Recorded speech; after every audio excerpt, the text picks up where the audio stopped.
Ms. Kinzer. Here. Ms. Martin. Here. Mr. Pennings. Here. Mr. Moore is present. Mr. Atkinson. Here. Mr. Bates. He's here. Mr. Beaver. Ms. Powers. Ms. Morency. Here. Mr. Dudley. Mr. Chairman, we have 10 members present. All right, thank you, Mr. Vice Chairman. So it looks like we do have a quorum, so we can go ahead and get started. First item of business, we're going to take the Pledge of Allegiance, and if everyone remains standing for a moment of silence.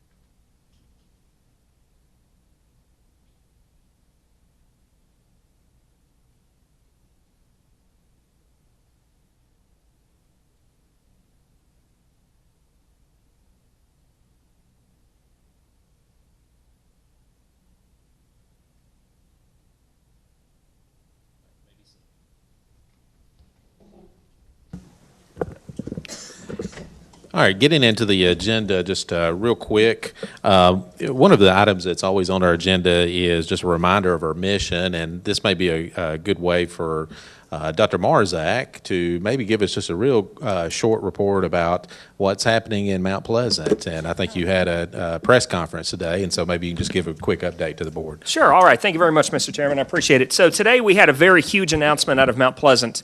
We've been doing some research and trying to really look at STEAM education and find out what's going on around the country. And what we've basically found is there are no K through 12 STEAM schools anywhere in the country. So we've been talking with Jim Barrier at Smelter Service. I've been talking to Dr. Jackson, our new principal at Mount Pleasant High School.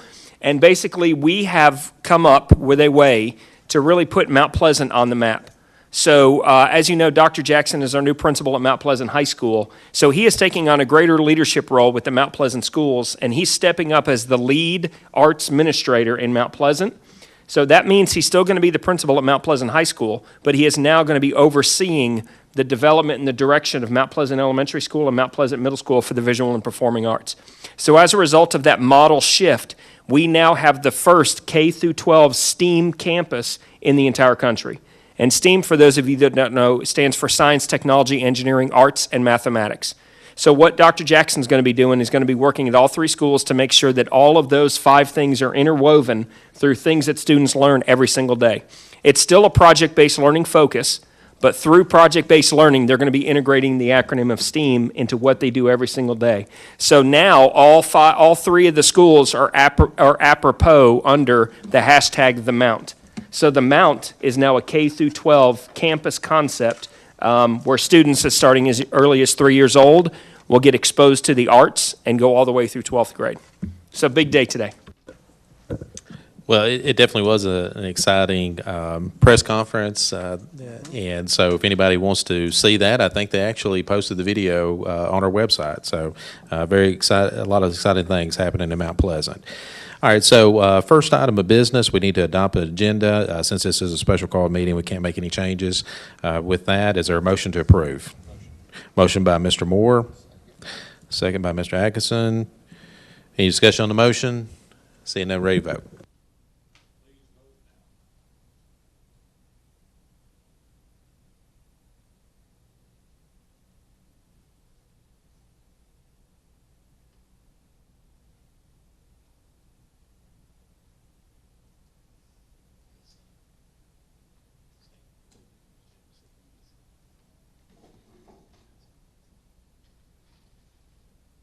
And that motion does pass, so we do have an agenda. Next item, we have public delegations. Did anybody sign up to speak as far as any item on the agenda tonight? Thank you. Next item, we have the Facility Committee report and recommendations. Mr. Moore, it looks like the first recommendation out of your committee is a recommendation to approve architect and engineer contracts to conduct work up to $200,000 related to an addition at Marvin Wright. Is that, I guess, pretty well, that's the correct recommendation coming from the committee? That is, Chairman Bates, and I appreciate that. Actually, one thing, if you don't mind, if we could take just a moment, I think Stan has something, some additional information to share with us on that. Yes, thank you, Mr. Moore. I asked if I could give you a couple updates because there's been some additional information that you might find helpful tonight that's happened since the meeting on Thursday night. As Kenny's putting my PowerPoint up there on the screen, switching over, I will share one piece of information. On Thursday night, there was questions about the propane tank and the new addition, how close to be located. This is just almost unbelievable timing. On Friday, we received a call from Atmos Energy. They will be running natural gas line by the school within the next 6 months. And so we've already made contact with the engineer, with the architect about including connecting to that gas line as a part of this new addition. So that was really good news, I thought. Not only is it good news that the propane tanks go away, it's actually will save us money as a school district to be using natural gas versus propane. So that's very exciting news. The others I kind of put together on this little PowerPoint. One is in today's Daily Herald, you may have seen an article that the Planning Commission for Spring Hill last night approved, recommending to the Board of Mayor and Aldermen that approval of a 44-acre development on Tomlin Road, which would include 175 single-family homes. Some of you might not know where Tomlin Road is, but if you look at this map, I've circled in blue Marvin Wright Elementary. Tomlin is less than a quarter of a mile from the school. So that's new homes that are going into that area pretty soon if this is approved by the Mayor, Board, and Alderman. But as an addition to that, because some people have not had an opportunity to go to Marvin Wright and look at that community, one of our students in Murray County Schools, Trevor Cruz, actually met me there over the weekend with his drone and parked it 400 feet above the school and took a 360-degree video of the area around the school. And I wanted to show you that. It's very short, but just to give you a perspective on what's happening there, you can see the housing developments. And anywhere you see that it's dirt, that's new houses being built. Back in the corner, a brand new subdivision back behind the apartments, but you can see all of the housing. And that's right across the road there where the condos are. Those weren't there a year ago, and you can see right beside the school, they're grading off a piece of property. They were actually doing some blasting there, getting ready for that, and you can see all the homes. The video almost doesn't look real, but this is the actual video that he shot this weekend.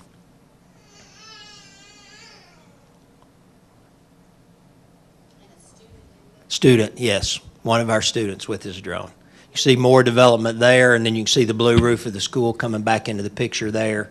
So and what it ends up right across the road. Yeah, and so what we'll be doing with Trevor in the future, so when we start to talk about property in the northern section of town, we're going to be taking Trevor back out again. We're going to start to do contract work with Trevor.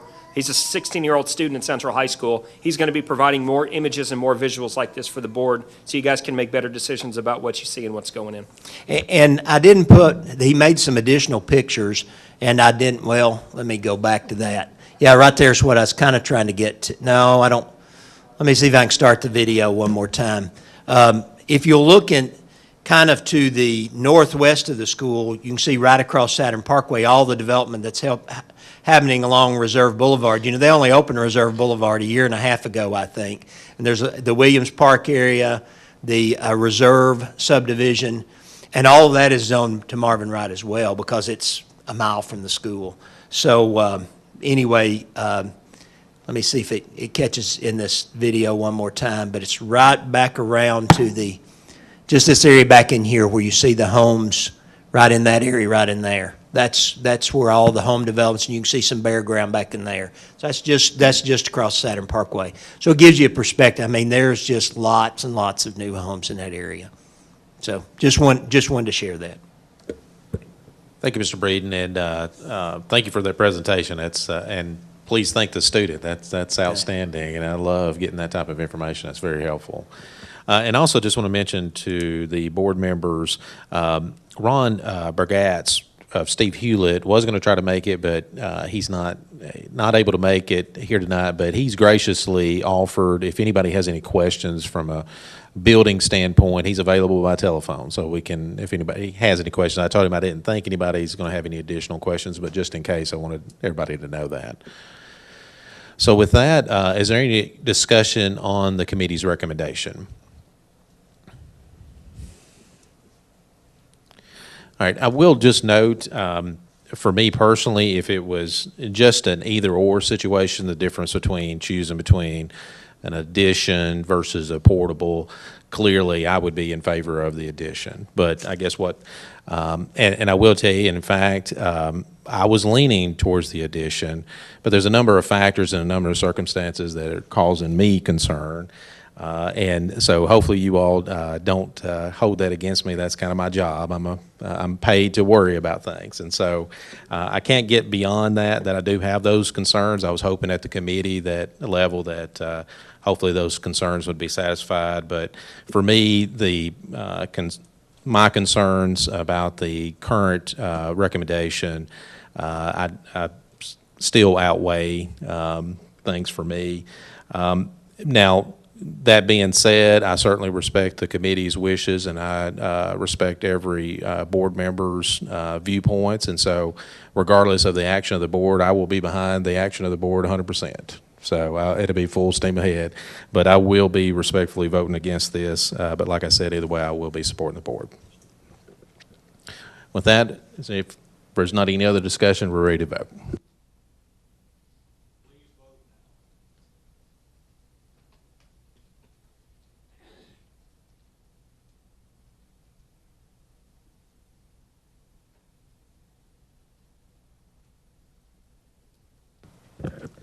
And that recommendation is approved and adopted by the board by a vote of 9-1. All right, next item, we have the authorization regarding real estate. You see in the agenda, it pretty well sets out what the committee's recommendation is, and we have an attachment regarding that as well. I'm not sure whether that needs any additional explanation. Everybody can see that. With that, is there any discussion regarding that recommendation?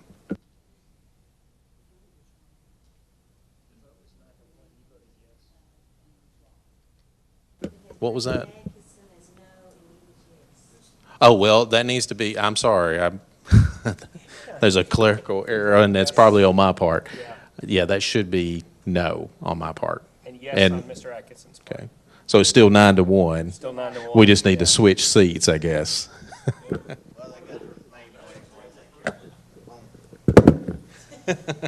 Done. He's going to undo it. We just need to switch the nameplates. I I swapped them, yeah. Okay. Tech support, solved. All right, so with that, we got that all straightened out.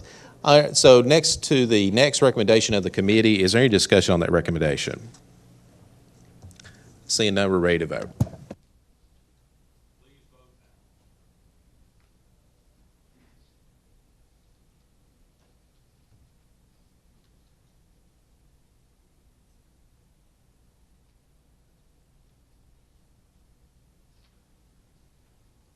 All right, that recommendation is approved and adopted by the board on a vote of 10-0.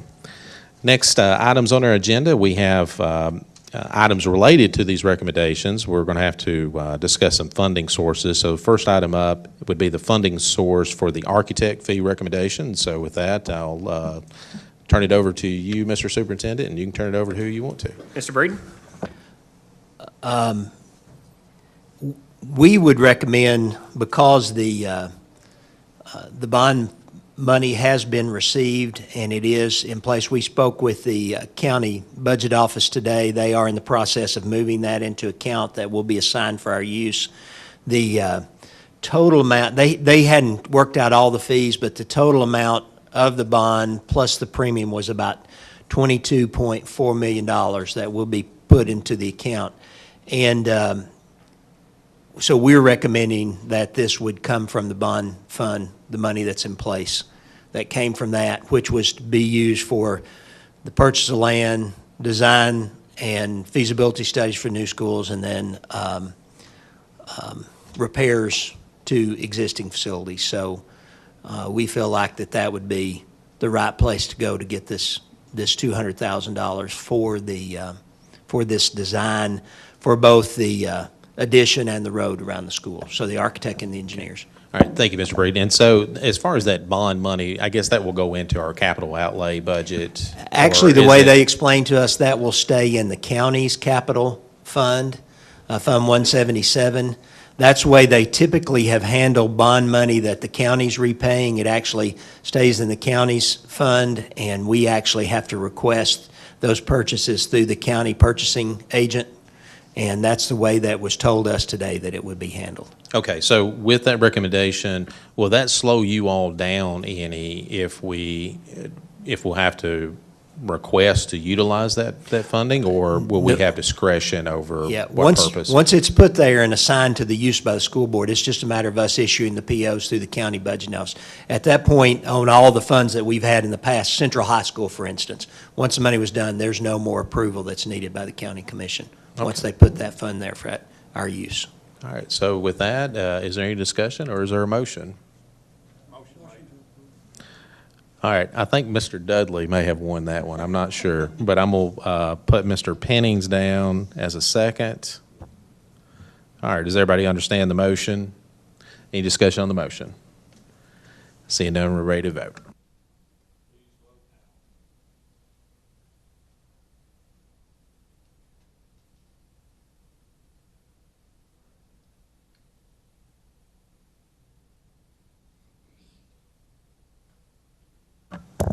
All right, and that motion is approved unanimously. All right, next item, we have the funding for the real estate, professional fees, that sort of thing, as part of the approval that we just made. Is your recommendation to utilize the same funding or a different funding source for that? No, that was specifically covered in the request to the county. The $4.5 million of that was specifically for that purchase of property and the feasibility studies and things that go along with that, and then the design of schools. So that would fit within that as well to come from that. Now, in order for us to issue a PO or be able to issue POs, you may want to go ahead and designate a certain amount of that money to be used for that. I don't know, Jake, if they want us to be able to go ahead and issue a PO for if we decide there needs to be an appraisal done or something like that before it's brought back to them for final recommendation. I guess we would need them to okay up to a certain amount of expenditure. Either do it that way or as the bills come in, approve the bill. Yeah, it would be clear to give them a discretion up to a certain amount. Yeah, and that way we won't slow things down for you all. I think if we've already approved funding up to a certain amount, that way we won't have to wait till a board meeting to come up for those specific items as they come in. So, Mr. Breeden, is there a suggested amount as far as what would be a reasonable amount? Dr. Marzak and I talked about that today. We really don't know at this point. We don't anticipate a lot of money, but we really don't know. So we don't know if you want to go ahead and give us a higher amount just to keep that from coming back. And I don't know, we talked about 50,000 or 100,000, but again, we really don't know because we haven't gotten into it yet. But if you wanted to we certainly think there needs to be some kind of cap on it. I mean, again, maybe Mr. Wolver has a better feel for what. We're potentially looking at appraisal, survey, maybe some preliminary geotech. Right. 50 or 100,000 is not out of the ballpark as far as So- what you could be looking at to get through the due diligence period and kind of come back with it. Right. What about, Mr. Breeden, do you think if we budgeted 50,000 right now, would that, as far as expediting things, help you all to get going? And then if it looks like you all need to request some additional funding, you all could come back and maybe because of that, it won't hold things up. You may still have to come before the board. 50,000 per incident, or per service, or $100,000 per service? What do you think, Mr. Breeden? I think it would be that combined for all of the services is what I would think. Per property, per Okay. piece of property that we were looking at. Yeah, if we were looking at multiple pieces of property, you might have to use that. That's, $100,000 per property? Just to be safe? I mean, and if you prefer to make it 50, I mean, we can certainly, as we reach that cap, come back to you. I think that's on the high side, quite For honestly. me, I guess my preference would be, just because I don't know how many potential properties you're going to look at, and so that's a little vague for me. I think I would prefer either 50,000 or 100,000 for all properties, with the understanding that if you all need some additional funding, you all can come back and request that. But as far as expediting things, that would seem to be able to, where you all are able Sure. to be Yeah. nimble to act Yeah, if quickly. you want to do that, I don't think we're going to spend any of that all in one place, so we certainly would know that we're reaching close to a cap if we need to come back. Okay. All right, with that, is there any discussion or is there a motion?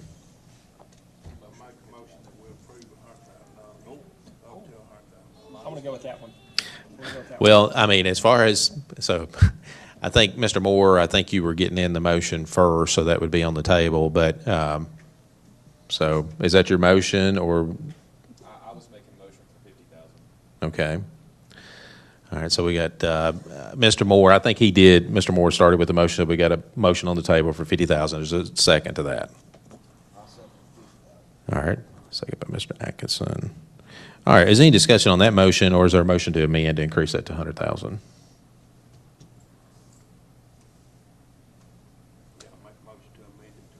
Okay.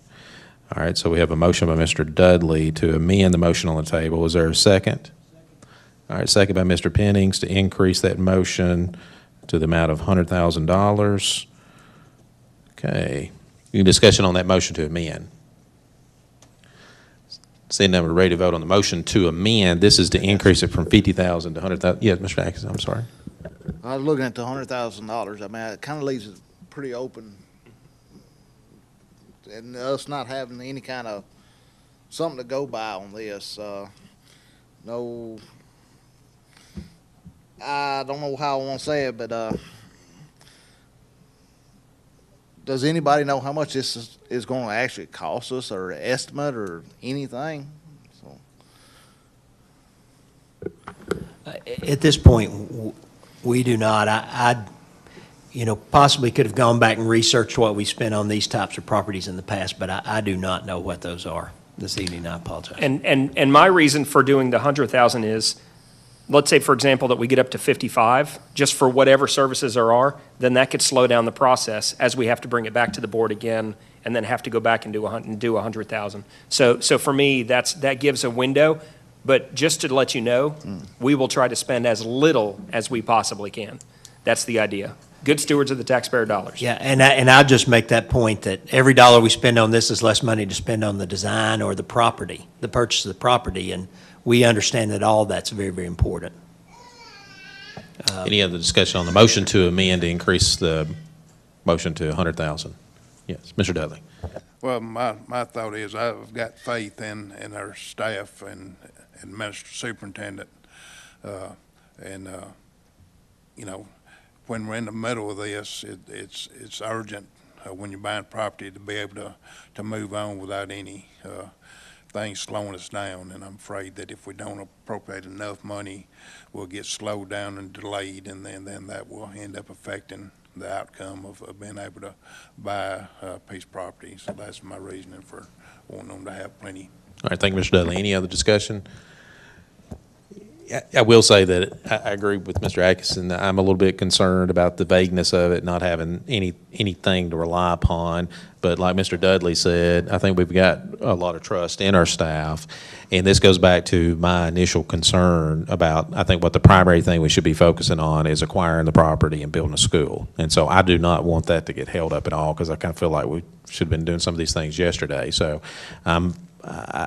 reluctantly, I'm in support of the motion to amend. Any other discussion? Seeing none, we're ready to vote on the motion to amend.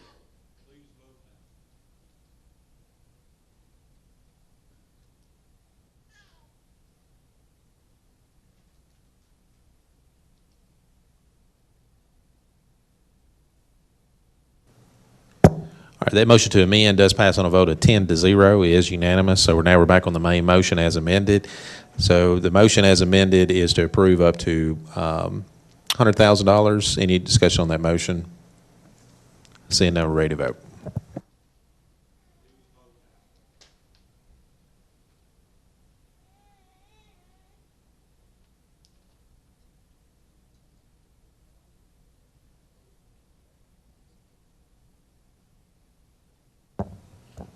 All right, that motion is approved on a vote of 10-0. Next item on the agenda, we have the Policy Committee has a specific recommendation that I think we were wanting to expedite. It's dealing with an ACT resolution. Everybody had that in their packet. I think we discussed that at the committee level. Is there any other discussion on the committee's recommendation? Seeing none, we're ready to vote.